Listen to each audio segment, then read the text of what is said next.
তোমার লালিটা ফরার করতে পারি যদি কেউ দেয় না। আমি ওর হাত ধরে বলছি তাকে কখনো ছেড়ে যাব না, কথা দিলাম। ইনশাআল্লাহ আমরা সাকসেস হয়েছি। ইনশাআল্লাহ ইনশাআল্লাহ আলহামদুলিল্লাহ আলহামদুলিল্লাহ। অস্ট্রেলিয়া খেলবো, এই মাইয়ার মাথা বেরেন ভালো ভাই। তুমি জানোই না যে আল্লাহ তাআলা তোমাকে কোথায় নেবে। খুত্তাতুল্লাহি আ'যামু মিন খুত্তাতিকুম।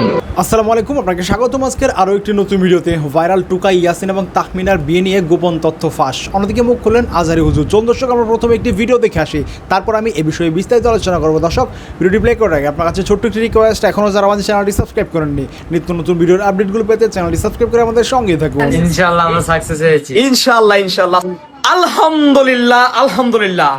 72 ঘন্টা সময় দিয়েছি, সেই 72 ঘন্টার মধ্যে মাত্র 48 ঘন্টার ভিতরে আলহামদুলিল্লাহ আমরা সাকসেস হয়েছি।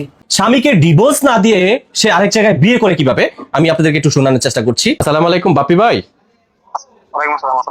ওয়ালাইকুম সালাম। আচ্ছা, এই যে কমলাপুর স্টেশনের যে আপনার স্ত্রী তাহমিনা, নাম হচ্ছে গিয়া সুমি, অবশেষে আপনাকে ডিভোর্স না দিয়ে সে বিয়ে করেছে, এই বিষয়ে আপনি কি বলতে চাচ্ছেন? স্ত্রী আমাকে রেখে সে বিয়ে করতেছে। আমি তো এখন চাইলে ভাই এদেরকে এদের যে 5 জন সাংবাদিক বা সাংবাদিক, এদেরকে আমি আগে নক করছি, ভাই দেখেন আমার সাথে তোমার বিয়ে সাথে সব বলো, সব কাগজ তোমাদেরকে দেখাইছে, ওদের সাথে তথ্য আছে। এরপর আমাকে কোনো সাপোর্ট দেয় না ওরা। ওরা বলছে আপনি যা পারেন যা পারেন এগুলো ইয়া করেন, এইগুলো আমাদেরকে বই দেখায় লাভ নাই। আমাকে ডিভোর্স লেটারটা পাঠান, ওই দিক দিয়ে আমাকে কোনো সহযোগিতা করতেছে না। আপনি আমাকে বলতে আপনি মেয়ের সাথে কথা বলেন। এখন মেয়ের সাথে আমি কিভাবে কথা বলবো? মেয়ে তো আমার সাথে কথা বলার পর থেকে আমাকে ব্লক দিয়ে রাখছে। আমি কোনোভাবে মেয়ের সাথে যোগাযোগ করতে পারছি না। আচ্ছা, তাহমিনার মেয়ে কোথায়? তাহমিনার মেয়ে হচ্ছে গিয়ে বাড়িতে, তাহমিনার নানুর কাছে। আচ্ছা, মানে মূলত আপনাকে ডিভোর্স না দিয়ে সে আরেক জায়গায় বিয়ে করেছে। হ্যাঁ, জি জি। আচ্ছা, এই অস্ট্রেলিয়া খেলবো, এই মাইয়ার মাথা বেরেন ভালো ভাই। মেমোরি গার্ড মনে লাগাইছে, মনে এমন জনের জালে পড়বো আর মেমোরি গার্ড মনে খুলে দিব। আমি বললাম কমলাপুর এমন একটা জগৎ, এক বেলা ভাত খাওয়াবেন আপনার সাথে বউ হয়ে যাবো, কিন্তু কাজে লাগবে না, কিন্তু কেউ কিছু লাগবে না, ভাত খাওয়াই লিখবো। এটা আমি বুঝতাম না, বুঝছি আমার বন্ধুরে দিয়া।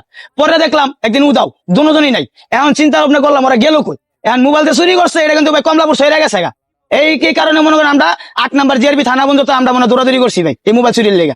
কিন্তু এই মেয়ে আর হলো যে এই যে বর জামাই, এই যে এখনকার যারা নিয়ে মনে করেন স্বপ্ন, যারা নিয়ে স্বপ্ন, যার মন নিয়ে খেলবো, এই যে ওর ছবি সোহেল। এখন মনে করেন ইয়াসিন, ওই কিন্তু ভাই নেশাবানির ভিতরে ওর বউ করতো, অয় করতো, কারণ রোজ জগতের প্রেম, রোজ জগতের বউ, একবেলা ভাত খাওয়ালে বউ হয়ে যায়। এটা আমরা ইতিমধ্যে সবাই জানি, কারণ ভালো ভালো ফ্যামিলির মানুষেরা জানে না কথাটি, জানেন না। এই মেয়ের আরেকটা পরিচয় আছে, পরিচয় বলতে কি, এই মেয়েটা 3টা বিয়া হওয়ার পরে আরেকটা বিয়া সম্পর্ক করছিল গাজীপুর এক পোলার সাথে। সেই পোলাটা তার বিয়ার অনুষ্ঠানের জন্য অনেক কিছু সাজাইছে, বর্মর সবকিছু সবাই দাওয়াত দিছে, কিন্তু ওই অনুষ্ঠান থেকে বর পলায়া যায়, মানে পলায়া যায়। কি কারণে যায়? মেয়ে একটা ঠক, মেয়ে প্রতারক, মেয়ে চিটিং, মানে তাদের ব্যবসা হলো চিটিং। মানে কি, কমলাপুর থেকে সোহেল মোবাইল চুরি করছে, এই মেয়ে জড়িত। কারণ এই মেয়েকে আমি কিছুদিন আগে দেখছি ওই একই সাথে থাকতো, খাইতো, পরে তারপরে মোবাইল চুরি করার পরে হঠাৎ করে একদিন নাই, হঠাৎ করে মাইয়াটা একদিন গেল গা। যাওয়ার পরে বললাম কি ওরা কই গেল? এর কিছুদিন আগে দেখলাম ওই পোলার লগে ওরা ভিডিওতে কিছু কিছু ইউটিউবার ওদেরকে নিয়ে আয়, এই মাইয়াটা লিয়ে আয়। আনার পরে ইয়াসিনটা কইতাছে দেখো তুমি করে নাটক বানামো। নাটকের অভিনয় দিয়া ভাই এই মেয়ে চিটিং ব্যবসা করে, মেয়ে চিট, এই মেয়ে বাটপার, এই মেয়ে রন মনে করো অনেক বাজে। কারণ বাজে যে আমারও ঘরে বই না আছে, আমি এরকম ভাবে বলবো না যেমন আপনাদের মনে কষ্ট লাগে। আমি খালি বুঝাইয়া দিবার চাই এই মেয়েটা আসলে অনেক খারাপ, অনেক জঘন্য, ভালো না, মানুষের মন নিয়ে খেলে। মানুষের কোন মানুষটাকে এরকম আপনারা দেখলেই চিনেন, কিন্তু এই মেয়েকে দেখে কি কে কইবো মেয়েটা খারাপ না? কইবো কেডা কইবো? যারা মা, এরা দেখলেই চিনে সন্তান কিরকম হইতে পারে। এখন এই মেয়ে ওই মোবাইলের বাদ, মোবাইলটা চুরি হয়ে গেল। এখন মোবাইলের আলোচনা হইতেছে কমলাপুর শহরে, কেন টুকাই, কেন কাঙ্গালি, কেউই ঘুমাইতে পারে না স্টেশনে। হ্যাঁ, খালি এই মেয়ের জন্য কেউ ঘুমাইতে পারে না।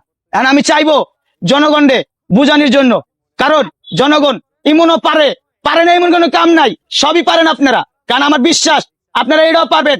এরকম বাজে মেয়ে যেমন আমাদের মতো অসহায় মানুষের মন নিয়ে যে না খেলতে পারে, তার জন্য মনে করেন আপনারা লাইক কমেন্ট শেয়ারে জানা দিবেন ভাইরাল মাসুদ কি খারাপ কইলো না সত্যি কইলো। কারো পড়াইবো, আপনি করে খাইবো, আপনারা পুরা চান্দি বানা দিব, পুরা পকেট খালি বানা দিব। ওই যে শালি একটা গান শুনছেন না, ও শালি শালি রে ও শালি, জীবনটা জলে মলে পকেটে করলি খালি। এটা হইলো ওই মাইয়া পকেট করে দিব খালি। এখন বিশ্বাস হয় পকেট করতে পারবো না খালি? অবশ্যই করতে পারবো ভাই, কিন্তু ব্যাপার না। আমার মতো কি একটা ভালো একটা পরিবারের একটা মানুষ দেখলে মায়ের প্রেমে পড়ে যাবো, কিন্তু মাইয়া তো চাইবো পকেটটা খালি করার লেগে। তুমি জানোই না যে আল্লাহ তাআলা তোমাকে কোথায় নেবে। খুত্তাতুল্লাহি আ'যামু মিন খুত্তাতিকুম। আল্লাহর প্ল্যান তোমার প্ল্যানের চাইতে অনেক অনেক বড়। তুমি জানোই না যে আল্লাহ তাআলা তোমাকে দিয়ে কোন খেদমত নিতে পারে।